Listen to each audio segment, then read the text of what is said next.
সিরিয়ায় বাশার আল আসাদ সরকারের পতনের পর গত ৪৮ ঘণ্টায় প্রায় ৫০০ বিমান হামলা চালিয়েছে ইসরায়েল। এসব হামলায় সিরিয়ার বহু গুরুত্বপূর্ণ স্থাপনা ক্ষতিগ্রস্ত হওয়ার পাশাপাশি কোনো স্থাপনা পুরোপুরি ধ্বংস হয়ে গেছে। কাতার ভিত্তিক সংবাদ মাধ্যম আল জাজিরার প্রতিবেদন থেকে এসব তথ্য জানা গেছে।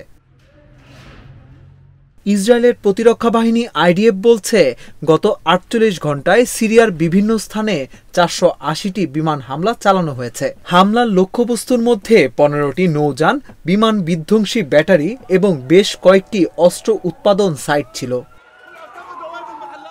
Double million offer Walton fridge কিনে পেতে পারেন ২০ লক্ষ টাকা, রয়েছে কোটি কোটি টাকার নিশ্চিত উপহার। এদিকে ব্রিটিশ সংবাদ মাধ্যম বিবিসি জানিয়েছে, অস্ত্রের গুদাম, গোলাবারুদের গুদাম, বিমানবন্দর, নৌঘাঁটি ও গবেষণা কেন্দ্রসহ সিরিয়ার সেনাবাহিনীর সামরিক স্থাপনা লক্ষ্য করে ইসরায়েলি বাহিনী হামলা চালিয়েছে।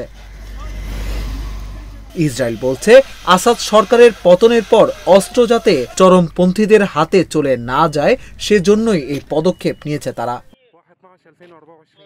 বাশার আল আসাদ সরকারের পতনের পরপরই সিরিয়ার অধিকৃত গোলান মালভূমি দখলে নেয় ইসরায়েলি বাহিনী। এরপর তারা গত মঙ্গলবার হারমন পার্বত্য অঞ্চল দখলে নিয়েছে।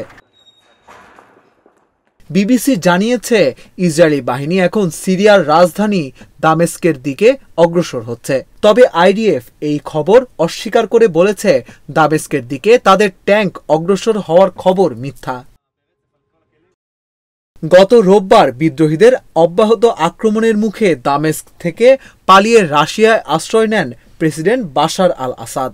এর পরপরই ইসরায়েলি ট্যাঙ্ক ঢুকে পড়ে সিরিয়ায় এবং গোলান মালভূমি দখল নিতে শুরু করে।